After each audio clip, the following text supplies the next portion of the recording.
નમસ્કાર મિત્રો, સ્વાગત છે હેલ્થ એજ્યુકેશન યુટ્યુબ ચેનલની અંદર.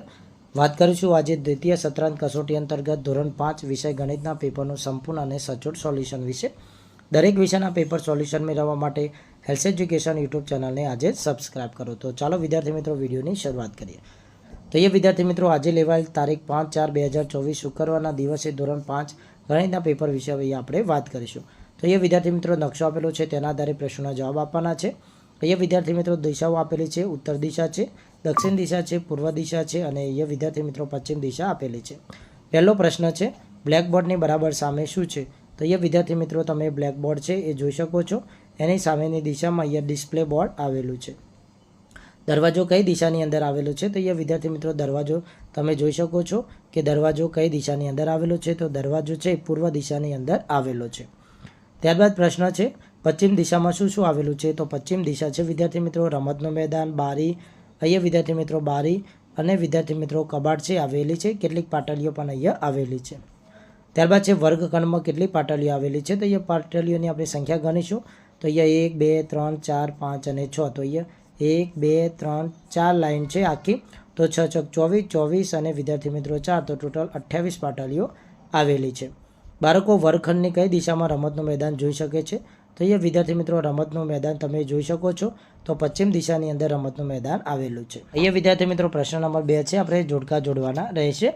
તો અને બસ સાથે આપણે જોડીશું. તો સૌથી પહેલાં મિત્રો આ જે છે એને આપણે અહીંયા 1 સાથે જોડી દઈશું.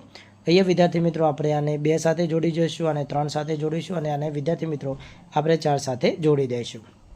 ત્યારબાદ મિત્રો અહીંયા નીચે આપેલા છે એને તમારે સાદા અપૂર્ણાંકની દશાંશ અપૂર્ણાંકમાં દર્શાવવાના રહેશે. અહીંયા વિદ્યાર્થી મિત્રો આવશે 0.05, અહીંયા આવશે વિદ્યાર્થી મિત્રો 3.9 અને અહીંયા આવશે 0.54. ત્યારબાદ છે દશાંશ અપૂર્ણાંકને સાદા અપૂર્ણાંકમાં ફેરવવાના છે. તો અહીંયા વિદ્યાર્થી મિત્રો આવશે 8 દશાંશ અને બીજું છે તે આવશે વિદ્યાર્થી મિત્રો છેદમાં 100. ત્યારબાદ છે નીચેની ખાલી જગ્યા પૂરવાની છે. 8 મીટર 70 સેન્ટીમીટર, તો 8.70 મીટર. ત્યારબાદ છે 2 કિલોગ્રામ 340 ગ્રામ, તો અહીંયા વિદ્યાર્થી મિત્રો આવશે 2340 ગ્રામ. ત્યારબાદ છે 4000 મિલીલીટર, તો અહીંયા આવશે 4 લીટર. અહીંયા વિદ્યાર્થી મિત્રો દાખલા આપેલા છે. સૌથી પહેલાં આપણે દાખલા જોઈએ, પછી તેની ગણતરી આપણે જોઈશું. પહેલો નંબર, બીજો નંબર, ત્રીજો, ચોથો અને પાંચમો. તો અહીંયા 5 દાખલા છે વિદ્યાર્થી મિત્રો, એની આપણે ગણતરી અહીંયા જોઈશું. વિદ્યાર્થી મિત્રો પ્રશ્ન નંબર 5નો પહેલો દાખલો આપણે જોઈશું. ચોરસના રૂમાલનું ક્ષેત્રફળ 225 ચોરસ સેન્ટીમીટર છે, તો તેની પરિમિતિ કેટલી થાય છે? તો અહીંયા ચોરસના રૂમાલનું ક્ષેત્રફળ 225 ચોરસ સેન્ટીમીટર છે. તો ચોરસનું ક્ષેત્ર બરાબર લંબાઈ ગુણ્યા લંબાઈ. તો 225 ચોરસ સેન્ટીમીટર બરાબર લંબાઈ ગુણ્યા લંબાઈ. તો અહીંયા વિદ્યાર્થી મિત્રો 15 ગુણ્યા 15 થશે, એટલે 15નો વર્ગ એ 225 ચોરસ સેન્ટીમીટર થશે. કારણ કે મિત્રો ચોરસના ક્ષેત્રફળનું સૂત્ર લંબાઈ ગુણ્યા લંબાઈ છે. તો અહીંયા વિદ્યાર્થી મિત્રો લંબાઈ આપણને 15 ચોરસ મીટર મળે છે. હવે ચોરસની પરિમિતિ આપણે શોધવાની રહેશે રૂમાલની. તો અહીંયા 4 ગુણ્યા લંબાઈ થશે, તો 4 ગુણ્યા 15 બરાબર 60 ચોરસ સેન્ટીમીટર છે. એ ચોરસ રૂમાલનું જે મિત્રો પરિમિતિ છે તે થશે. ત્યારબાદ મિત્રો વિદ્યાર્થી મિત્રો અહીંયા બીજા નંબરનો દાખલો છે કે ગણિતનું જે પાઠ્યપુસ્તક છે તેની લંબાઈ 28 સેન્ટીમીટર તથા પહોળાઈ 21 સેન્ટીમીટર છે, તો તેની પરિમિતિ શોધો. તો અહીંયા વિદ્યાર્થી મિત્રો ગણિતનું પાઠ્યપુસ્તક લંબચોરસ હોય છે. તો ગણિતના પાઠ્યપુસ્તકની પરિમિતિ એટલે કે ચારે બાજુના માપનો સરવાળો અથવા તમે 2 કૌંસમાં લંબાઈ વત્તા પહોળાઈનું સૂત્ર મૂકી પણ તમે દાખલો શોધી શકો છો. તો અહીંયા મિત્રો ટોટલ છે મિત્રો 98 સેન્ટીમીટર છે તે તેની પરિમિતિ થશે.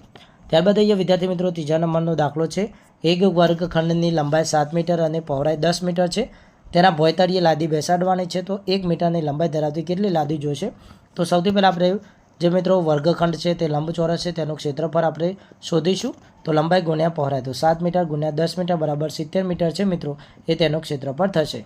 હવે મિત્રો ભોંયતળિયે લાદી લગાડવાની છે અને એક લાદી છે મિત્રો એ 1 મીટરની છે. તો અહીંયા મિત્રો 70ને આપણે 1 વડે ભાગી નાખશું તો આવી 70 લાદીઓ મિત્રો જોશે.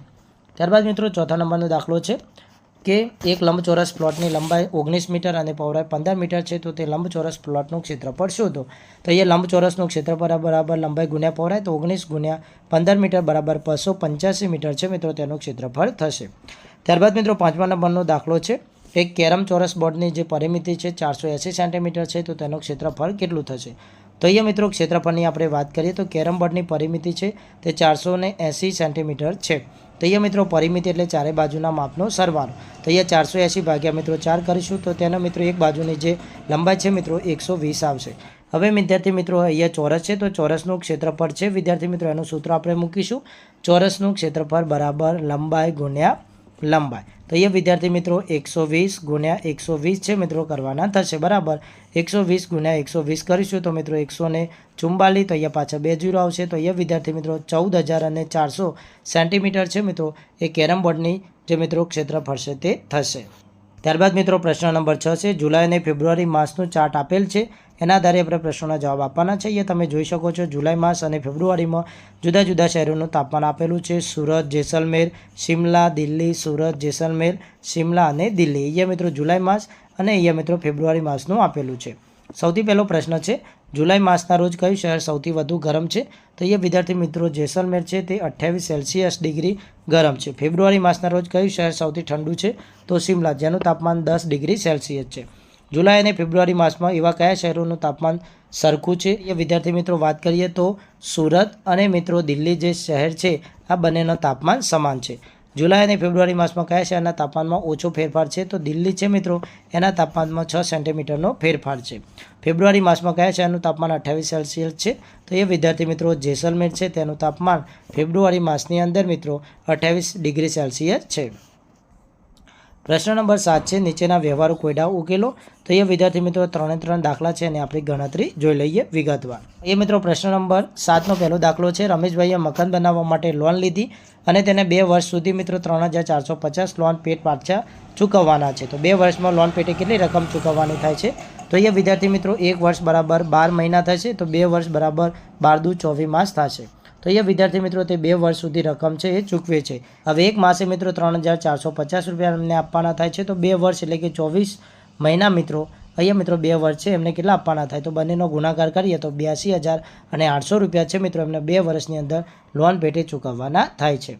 બીજા નંબરનો દાખલો હતો મિત્રો એક બોક્સની અંદર 25 જામફળ છે આવા 18 બોક્સ છારામાં આવેલા છે તો આ બધા જામફળ 148 વિદ્યાર્થીઓને સરખે ભાગે વહેંચીએ તો દરેકના ભાગમાં કેટલા જામફળ આવે અને કેટલા જામફળ વધે તો એ 18 મિત્રો ટોટલ બોક્સ છે અને એક બોક્સની અંદર 25 જામફળ છે તો 25 જામફળ ગુણ્યા 18 બોક્સ બરાબર 450 કુલ જામફળ થશે। હવે આ 450 જામફળ છે મિત્રો 148 બાળકોને સરખે ભાગે વહેંચવાના છે તો અહીંયા ભાગાકાર કરતા મિત્રો 3 જામફળ છે એ દરેક બાળકના ભાગમાં આવશે અને મિત્રો ટોટલ 6 જામફળ છે મિત્રો એ વધશે। છેલ્લો દાખલો તો મિત્રો રાધાબહેનનું એક દિવસનું મહેનતાણું 720 રૂપિયા જેવું છે। ફેબ્રુઆરી માસમાં તેમને કેટલું મહેનતાણું મળ્યું હશે તો 2020ની અંદર મિત્રો જે ફેબ્રુઆરી માસ છે એ લીપ યર રહેશે કારણ કે અહીંયા મિત્રો આ જે 2020નું વર્ષ છે તે લીપ યર હતું તો અહીંયા વિદ્યાર્થી મિત્રો 720 રોજનું મહેનતાણું મળે છે અને મિત્રો ફેબ્રુઆરી માસમાં 29 દિવસ હોય છે તો આ બંનેનો મિત્રો અહીંયા આપણે ગુણાકાર કરીએ તો એમને ફેબ્રુઆરી 2020ની અંદર 20,880 રૂપિયા છે તે મહેનતાણું મળે છે। એમાં વિદ્યાર્થી મિત્રો પ્રશ્ન નંબર 8 છે એક સિક્કાનું વજન 5 ગ્રામ છે એક લખોટીનું વજન 10 ગ્રામ છે તો નીચેના પ્રશ્નોના જવાબ આપણે લખવાના છે। પહેલું 2200 ગ્રામ વજન હોય તો કેટલા સિક્કા થાય તો એ વિદ્યાર્થી મિત્રો 2200 ગ્રામ વજન છે। હવે વિદ્યાર્થી મિત્રો એક સિક્કાનું વજન 5 ગ્રામ છે તો એ વિદ્યાર્થી મિત્રો કેટલા સિક્કા થશે તો એ ભાગાકાર કરીશું તો 5 ચોક વિદ્યાર્થી મિત્રો 20 થશે 0 આવશે 2 ઉપરથી અહીંયા 0 આવશે 5 ચોક અહીંયા વિદ્યાર્થી મિત્રો 20 થશે 0 0 ઉપરથી 0 ઉતારશું ભાગ નહીં ચાલે તો 0 તો એ વિદ્યાર્થી મિત્રો ટોટલ 440 છે એ સિક્કા હશે। ત્યારબાદ બીજો દાખલો છે 4 કિલોગ્રામ 500 ગ્રામ વજન હોય તો કેટલી લખોટી થાય તો પહેલાં અહીંયા વિદ્યાર્થી મિત્રો આપણે એને ગ્રામમાં ફેરવી નાખીશું તો એ વિદ્યાર્થી મિત્રો 4 કિલોગ્રામ બરાબર 4000 ગ્રામ તો એ વિદ્યાર્થી મિત્રો સૌથી પહેલાં આને આપણે ગ્રામમાં ફેરવશું તો 4 કિંગ્રા ગુણ્યા 1000 બરાબર 4000 ગ્રામ વત્તા 500 ગ્રામ તો ટોટલ 4500 ગ્રામ વજન થયું। હવે વિદ્યાર્થી મિત્રો આપણે એક લખોટીનું વજન 10 ગ્રામ છે તો 4500 ભાગ્યા અહીંયા એક લખોટીનું વજન 10 છે તો અહીંયા 0 0 ઉડી જશે તો ટોટલ મિત્રો 450 જેટલી લખોટીઓ છે વિદ્યાર્થી મિત્રો એટલા વજનની અંદર થશે। તો આ તો વિદ્યાર્થી મિત્રો આજનું ધોરણ 5નું ગણિત વિષય અને તેના પેપરનું સંપૂર્ણ અને સચોટ સોલ્યુશન। બીજા વિષયના પેપર સોલ્યુશન મેળવવા માટે અમારી ચેનલની નીચે બેલ આઇકન બટન ઉપર ઓલ પ્રેસ કરી સબસ્ક્રાઇબ કરી લેવી જેથી તમને દરેક વિડીયોની નોટિફિકેશન મળી જાય।